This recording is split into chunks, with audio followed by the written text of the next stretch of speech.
Hello, everyone. Thank you for being here today. I'm excited to share with you a very important topic.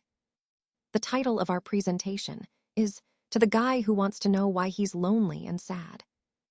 And yes, we will explore some insights and ideas that might help understand these feelings better. In the next few minutes, we'll look into why loneliness and sadness happen and what you can do about it. So let's get started. Let's talk about the hidden psychology of dating. In human relationships, especially when it comes to dating, there's often a layer of psychological testing that happens beneath the surface of our everyday conversations and interactions. Women, whether they're aware of it or not, sometimes use subtle strategies during dating to assess a man's emotional strength, stability, and authenticity.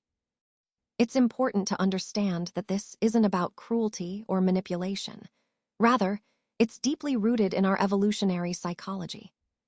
Historically, a woman's survival and the survival of her children depended heavily on her ability to choose a partner who was resilient, grounded, and resourceful. Weakness in a partner could mean vulnerability or danger, while strength was associated with safety and security. So these subconscious tests are, in a way for women to ensure they and their potential offspring are protected. Understanding this helps us see that these behaviors are natural and rooted in our biology. And recognizing this can give us a better perspective on the complex dynamics at play in dating. Let's take a closer look at the 20 common tests women might use, along with what these tests reveal about their underlying psychology. These aren't just random inquiries. They're subtle strategies to gauge emotional strength and stability. Essentially, women often use these tests to understand how resilient a partner is, especially in high-stakes or emotional situations. Now, if we dig a little deeper, you'll see that these tests stem from evolutionary roots. Throughout history, selecting a resilient partner has been crucial for survival and raising healthy offspring. These tests are a way of assessing whether someone has the strength to handle life's challenges. It's also important to understand the difference between weak and strong responses. Grounded responses show stability and confidence, while reactive responses might be more impulsive or defensive. Recognizing this difference helps us better interpret these tests and understand the underlying motivations. Overall, these tests aren't just about immediate reactions. They reflect deep-seated instincts and the desire for a partner who can provide security and resilience in life's uncertainties. That's a key theme in understanding relationship dynamics and emotional intelligence.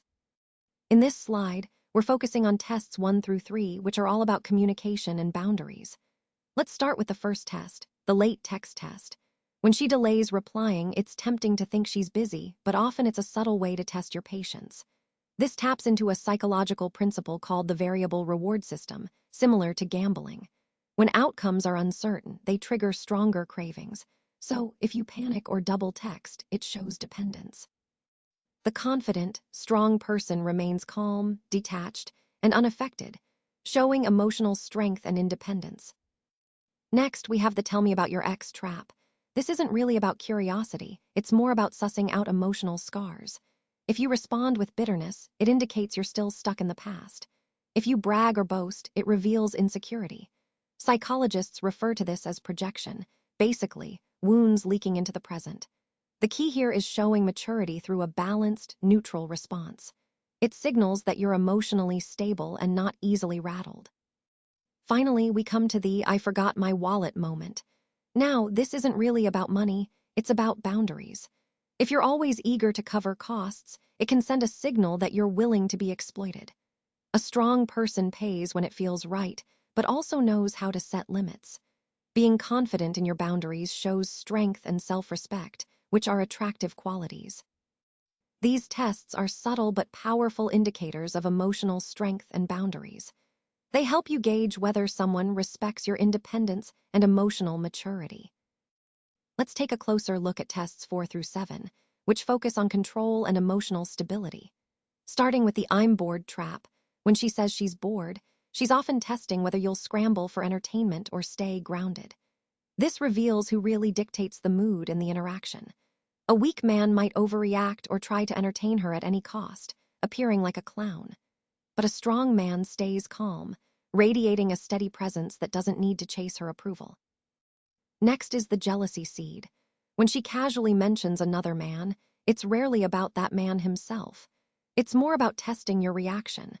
Evolutionary psychology suggests jealousy is a survival instinct, but overreacting signals insecurity. The man who remains steady and composed communicates quiet confidence. He doesn't fall into the emotional trap. Then there's the "you're too nice" comment. It might seem flattering, but often it's a subtle compliance test. If you apologize or change your behavior to seek approval, it shows you're acting for validation. A strong man owns his true nature without begging for validation or approval. He's confident enough to be himself. Finally, the silent treatment. Withdrawal of attention is a powerful form of behavioral control. Children, partners, even animals will chase what disappears. Weak men tend to beg or plead, trying to fix the situation. But strong men recognize silence as a test, not a verdict. They stay calm, knowing that emotional tests are part of understanding and building true control in the relationship. All these tests are about emotional stability and control, key qualities that define strength in any interaction. Now let's talk about tests 8 through 10, which focus on future scenarios and sense of identity. First, the hypothetical future trap. When someone asks, "Would you take me on vacation?" Or "What if we lived together?" They're not just making small talk, they're testing your boundaries and commitment. If you agree to everything without hesitation, it can actually signal desperation. A grounded man responds realistically and thoughtfully, showing confidence without overpromising. Next, we have the tiny insult test. Something as simple as joking about your shoes or haircut is often a micro test. People with fragile egos tend to get defensive, while grounded men remain unfazed and smile. In social psychology, this is similar to trash talking in sports. If you stay composed, you hold the advantage because it demonstrates emotional strength and confidence. Finally, the "tell me your dream" test. When she asks about your goals, she's really assessing your conviction and sense of purpose. Hesitation or uncertainty can signal a lack of foundation or direction. But if you speak with clarity and passion, it shows leadership and confidence, traits that are deeply attractive. All of these tests are about revealing your true character and confidence under pressure, which ties back to the overall theme of authentic masculinity and self-assuredness. Now, let's dive into tests 11 through 13, which focus on influence and independence.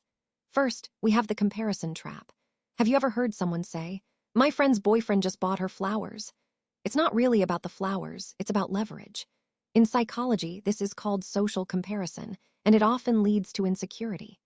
The key here is to recognize that weak men tend to copy others to gain approval, while strong men remain unshaken by what others do. It's about maintaining your own sense of self, regardless of external influences. Next, there's the change your style suggestion. This might sound trivial. Someone asks you to shave your beard or change your clothes, and it might seem harmless. But these requests are actually part of what's known as the foot-in-the-door technique. Small concessions can gradually lead to bigger ones, and before you know it, you're losing your sense of identity just to gain approval. A man with true self-respect understands that his identity isn't something to abandon for fleeting validation. Finally, we have the fake emergency. Imagine someone saying, "I lost my keys, I need you right now." This manufactured urgency is a classic dominance tactic. The weak man might drop everything to help, feeling pressured to respond. But a strong man understands that while helping when reasonable is fine, he also keeps his priorities in check. He doesn't let others manipulate him into chaos just to serve their needs. All of these tests are about understanding influence, recognizing when you're being pulled in different directions, and maintaining your independence and self-control in those moments. Now let's look at tests 14 through 16, which focus on attention and composure. First, the "are you listening" trap. Even if you are listening, she might ask this just to test your control.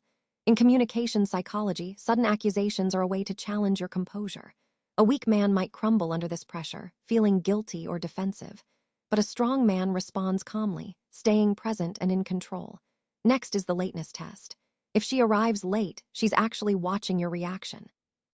Showing impatience indicates insecurity, while staying calm demonstrates inner control. Remember, your world shouldn't fall apart just because a clock is running late. Lastly, the sudden mood flip test. When her mood shifts rapidly from warm to cold, it's designed to test your emotional steadiness. Military trainers use this method to gauge resilience. A weak man might scramble to win her back, trying desperately to fix things.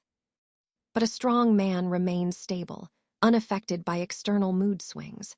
These tests are about showing that you're grounded, resilient, and in control, which ties back to the overall theme of confidence and presence. Let's talk about tests 17 through 20, which focus on how men perceive and defend their sense of self-worth in subtle ways. Test 17 is the subtle downgrade. Sometimes, instead of saying, "That was smart," someone might say, "That was cute." It may seem minor, but these labels can shape how we see ourselves over time, a concept rooted in labeling theory. Weak men tend to internalize these small dismissals, letting them diminish their confidence. Strong men, on the other hand, recognize that offhand remarks don't define their value. They stay grounded and unaffected. Moving on to test 18, the "I need space" hint. When a woman says she needs space, it can sometimes be a control tactic. Weak men might chase after her more, trying to fix the situation and revealing their dependence. Strong men, however, respect her statement, give her the space she needs, and focus on their own lives. This shows they aren't defined by her presence or absence. Next is test 19, the praise another man trap. Complimenting another man in front of you is often a deliberate attempt to trigger defensiveness. In anthropology, men who lose their composure in such situations are seen as losing status. Strong men stay centered, understanding that their value isn't dependent on comparisons or what others say. They remain confident regardless of external judgments. Finally, test 20 is the shift the blame move. When someone blames you over something minor, it's usually about asserting power rather than seeking truth. Weak men tend to immediately feel guilty and accept the blame. Strong men, however, take responsibility only when it's truly warranted, not just to avoid conflict. They maintain their integrity by discerning when to accept blame and when to stand their ground. All of these tests are about how men handle challenges to their self-worth. Recognizing these patterns helps us understand the importance of inner strength and confidence in navigating social dynamics. All right, as we wrap up, I want to emphasize that these so-called tests are really just unconscious strategies women use. They're not about cruelty or manipulation, but about separating strength from weakness. The key here is to shift our perspective. Rather than resenting these moments, see them as opportunities. Opportunities to show grounded confidence, emotional control, and self-respect. When a man reacts with panic, guilt, or insecurity, it often signals dependence. But a man who responds with calmness, clarity, and presence, he demonstrates true leadership. In the end, what women are truly seeking isn't perfection. It's strength of character.